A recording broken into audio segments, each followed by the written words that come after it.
તો hello friends, જય શ્રી કૃષ્ણ, જય માતાજી. સ્વાગત છે તમારું મારા નવા વ્લોગમાં. તો સવારના વાગી ગયા છે 10 અને આજે છે સન્ડે. તો હું જઈ રહ્યો છું બહાર, મારું જે સાઇટ પર કામ ચાલે છે ત્યાં. તો ચાલો તમને બતાવું કે કામ કઈ સાઇટ પર ચાલે છે. ચાલો મિત્રો, હું આવ્યો છું અહીંયા લાલબાગ. તો લાલબાગના જે ગણપતિ બાપ્પા બેસે છે રાજા, તમને એ બતાવી દઉં સ્થાન.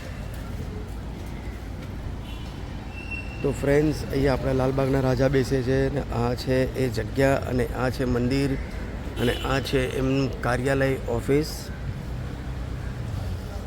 તો ચાલો, આપણું કામ લાલબાગના રાજાની ઓફિસનું જ થાય છે. તો ચાલો તમને ઉપર હું બતાવી દઉં. અને ફ્રેન્ડ્સ, આ છે બાપાનો પાટલો, જે બાપા બિરાજમાન થાય છે. જોઈ લો કેટલો મોટો પાટલો છે લાલબાગના રાજાનો. જોઈ લો, આટલો મોટો પાટલો છે. ને આપણે ઉપર ઓફિસમાં જઈએ છીએ, એટલે બહુ મોટી ઓફિસ છે. તો ફ્રેન્ડ્સ, આ છે ઓફિસ. જોઈ લો, આટલી મોટી. બાપાનો ફોટો છે અહીંયા.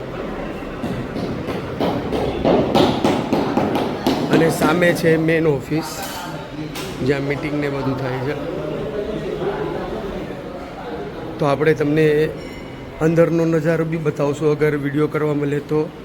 ને અહીંયા જોઈ લો, સોફાનું કામ ચાલી રહ્યું છે લાલબાગના રાજા સાર્વજનિક ગણેશોત્સવ મંડળનું.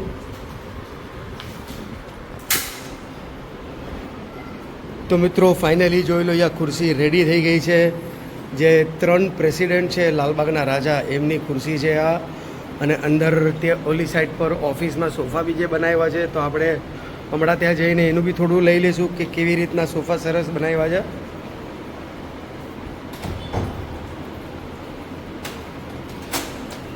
અમારું ફાઇનલી કામ પતી ગયું છે. તો ચાલો ઓફિસમાં જઈએ. દરવાજો ખોલી નાખ્યો છે. તો ફ્રેન્ડ્સ, આ બધા સોફા અને ચેર અમે બનાવી દીધા 1 અઠવાડિયાની અંદર. જોઈ લો. અને આ છે લાલબાગના રાજાની ઓફિસ.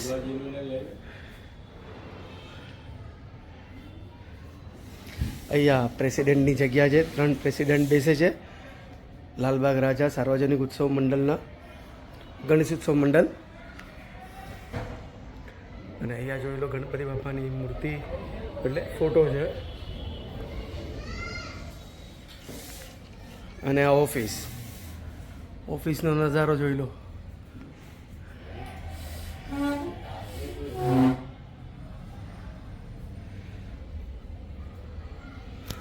તો ફ્રેન્ડ્સ, આપણું કામ અહીંયા પતી ગયું છે. હવે સીધા ઘરે. તો આપણે મળીએ ઘરે સીધા. તો ફ્રેન્ડ્સ, આપણું કામ થઈ ગયું છે સમાપ્ત અહીંયા લાલબાગમાં. અને જોઈ લો, આ જગ્યા છે ગણપતિ બાપાની સ્થાન.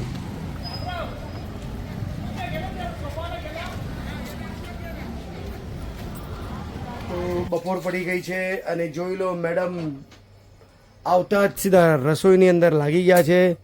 તો મેડમ, શું બનાવો છો તમે?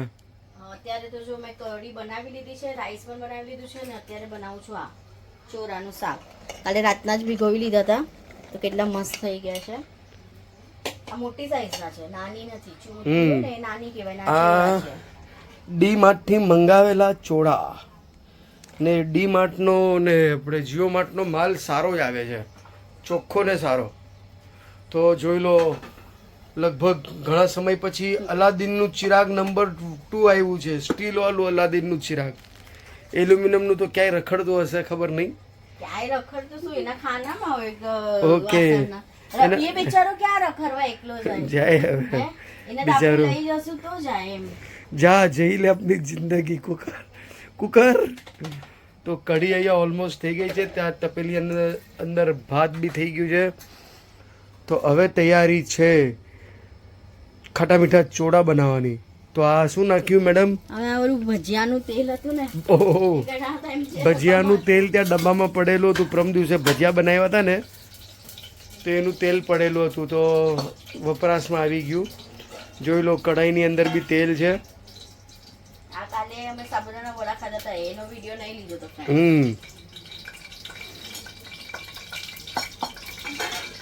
તો ચાલો ઓહો હો હો. તો હિંગ મેડમ કંઈક હવે કંઈક નવી યુનિક વેરાયટી કંઈક દિમાગમાં યાદ કરો, ઘણા ટાઈમથી બનાવી નથી. બધું બનાવશું. હા, બધા આપણા ફ્રેન્ડ્સ, આપણા મિત્રો, આપણી યુટ્યુબ ફેમિલી એમ વિચારતા હશે કે વર્ષાબેન કંઈ યુનિક કંઈ નવું બનાવતા જ નથી. અરે પણ વર્ષાબેનને જ ટાઈમ નથી તો સમજ્યા, વર્કિંગ વુમન એટલે બહુ બિઝી કહેવાય. તો બી આટલું કરી લઈએ friends, કે આટલું કરીએ છીએ. ટાઈમ હોય કે નહીં હોય એટલા માટે તો વિડીયો હમણાં ક્યાં થાય છે. અમારું બી નહીં, થોડું video mood off થઈ ગયું off થઈ જાય છે કે video, હા. વધારે નાખતા નથી એટલા માટે જો સબસ્ક્રાઇબર બી ઓછા વધે છે, આપણા views પણ હમણાં તો બહુ ઓછા આવે ને વિડીયો એટલા બી, માટે. હા એકચ્યુઅલી શું છે કે વિડીયો રેગ્યુલર નથી ને, Regular નથી થાય થતો, હા. તો બધું આપણું YouTube બી બરાબર ચાલે. બરાબર ચાલશે જેમ થશે, આપણે થશે. જેમ સમય હોય થશે. આપણે આપણો ટાઈમ આપણે આપીએ છીએ, આપણી યુટ્યુબ ફેમિલી આપણો વિડીયો જોઈને એનું ટાઈમ આપે છે. થશે, બધું સારું થશે, ટેન્શન નહીં લો તમે. તો ચાલો, કઢી તો થઈ ગઈ, હવે બંધ કરી દે. હવે આમાં ટામેટાને કાપી લો, આમાં જ કરી લઉં તો ફટાફટ થઈ જાય. ક્રશરની અંદર ટામેટા સમારી દેવાના ફટાફટ. આ બધું ઉપકરણ હોવાથી આમ જિંદગી કેટલી આસાન થઈ ગઈ છે. હે કુકર, જમાના પ્રમાણે આપણે બી બધું બદલાવવું પડે, બદલવું પડે એમ. હા હવે આગળ જતા હજી 20 વર્ષ પછી જમાનો હજી ચેન્જ થશે. પછી તો બધું હવે તો એઆઈ, આવી હશે. હવે તો એઆઈ શું કહેવાય, આર્ટિફિશિયલ ઇન્ટેલિજન્ટ હવે તો આવી ગયું છે. હવે તો એઆઈનો જમાનો થઈ ગયો છે. પછી હજી 20 વર્ષ પછી દિવ્યાનો જ્યારે જમાનો એકદમ આવી જશે ત્યારે કેવો ટાઈમ આવશે ખબર નહીં. ત્યારે તો મારા ખ્યાલથી મને એમ લાગશે કે 20 ફ્લાઇંગ વર્ષ પછી તો દિવ્યાના બચ્ચા બી આવી હશે. ફ્લાઇંગ 20 વર્ષ ટેક્સી ને પછી બધું બી આવી હશે. હા, એના બચ્ચાના જમાનાનું બધું થશે. એ જ કે બધું ફ્લાઇંગ ટેક્સી ને એવું બધું આવી જશે. Air transportation. હા થક ભૈયા ઠાकुरद्वार ચલો કે બેઠ જાઓ, આમ ઉડીને સીધા ઠાकुरद्वार. શું કહો મેડમ? તો મિત્રો ટામેટા નખાય છે, જોઈ લો. એટલે આપણું ચોળાનું ખાટું મીઠું શાક એકદમ જોરદોરથી તૈયારી થાય છે.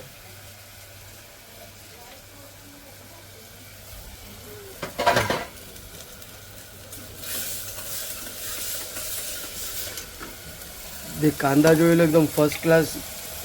ક્રશરની અંદર સોટે કરેલો હોય ને એટલે ફટાફટ ઘડી બી જાય છે ને મેડમ.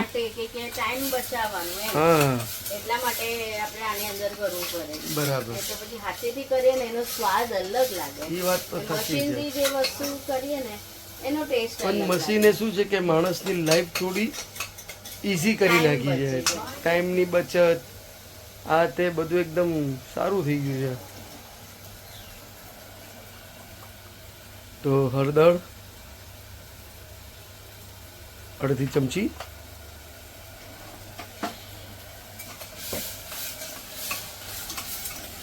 જોઈ લો હળદર નાખવાથી કલર કેટલો એકદમ ગોલ્ડન થઈ જાય છે ને મેડમ. જોઈ લો એકદમ ફર્સ્ટ ક્લાસ સોટે થઈ ગયો છે, તેલ બી નીકળી ગયું છે બહાર મસ્ત. તો હવે એમાં બધા મસાલા ઉમેરવાની તૈયારી. તો આ છે 2 ચમચું ધાણા જીરું પાવડર, કશ્મીરી લાલ ચીલી,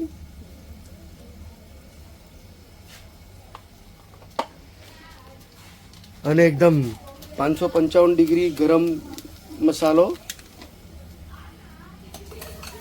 એ પણ દેશમાંથી આવેલો, દેશમાંથી લાવેલા, આવેલો નહીં, દેશમાંથી લઈ આવ્યા હતા.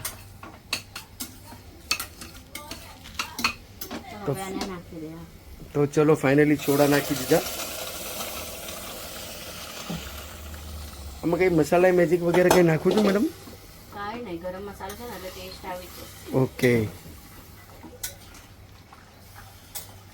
કઢી બનાવી છે એટલે આપણે બહુ ગ્રેવી વાળા નથી કરવા. હા આપણે એકદમ ઠીક સેમી ગ્રેવી એવું. તો ચાલો હવે ઢાંકણું ઢાંકી ને સીટી વગાડી દઈએ, બરાબર ને? સાકર નાખવાની છે. તમારું ધ્યાન ક્યાં છે? હું મારું TV માં. તારક મહેતામાં ધ્યાન છે. તારક મહેતામાં 1 ચમચી ને જરા, એટલે 1 ચમચી જ કહેવાય.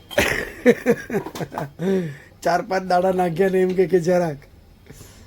સ્વાદ પ્રમાણે મીઠું.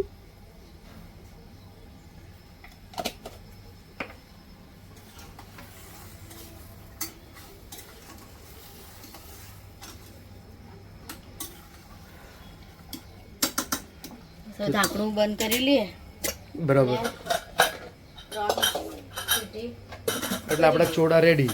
પછી કોથમીર ઉપરથી નાખી દઈશું. ઓકે. તો હવે ફટાફટ કિચન સાફ કરીએ. અને શીટોડી જોઈ લો એકદમ ખાઈ પીને મજેદાર ત્યાં એકદમ આરામથી આરામ ફરમાવે છે. તો મિત્રો તમે મારા ચહેરા પર પસીને તો તમે જોઈ શકો છો કે ગરમી કેવી છે મુંબઈમાં. તો ફ્રેન્ડ્સ આપણું લંચ અહીંયા બનીને રેડી છે. જોઈ લો ચોળાનું એકદમ મસ્ત રસા મીડિયમ ગ્રેવીવાળું ખાટું મીઠું શાક, કઢી, રાઈસ, રોટલી અને અહીંયા જોઈ લો ભૂંગળા. તો ચાલો જમી લઈએ ફટાફટ પછી આપણે આપણા કામે નીકળી જાય પાછા. અને પછી મળીએ સાંજે પાછા. અને સીટોડી જોઈ લો આરામથી અહીંયા એકદમ દરવાજા આગળ, કેમ કે દરવાજા આગળથી ઠંડી હવા આવે જ ને એટલે આરામથી સૂતી છે.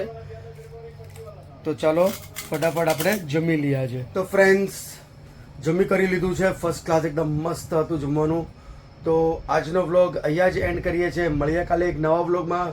ત્યાર સુધી મારા વિડીયોને લાઇક, શેર અને સબસ્ક્રાઈબ જરૂર કરજો અને કમેન્ટ્સ તો કરજો જ કરજો, કેમ કે આ વિડીયો મેં થોડોક સરસ બનાવ્યો છે. એટલે સારો તો હું બનાવું જ છું વિડીયો, પણ આ વિડીયો કંઈક થોડોક એક્સ્ટ્રા ઓર્ડિનરી છે, કેમ કે આમાં મેં ગણપતિ બાપાનું સ્થાન ને બધું જ બતાવેલું છે. તો જરૂર ને જરૂર જોજો અને જે નવા જોડાયા હોય એ સબસ્ક્રાઈબ કરીને જજો. તો મળીએ કાલે એક નવા વિડીયોમાં. ત્યાર સુધી જય શ્રી કૃષ્ણ, જય માતાજી.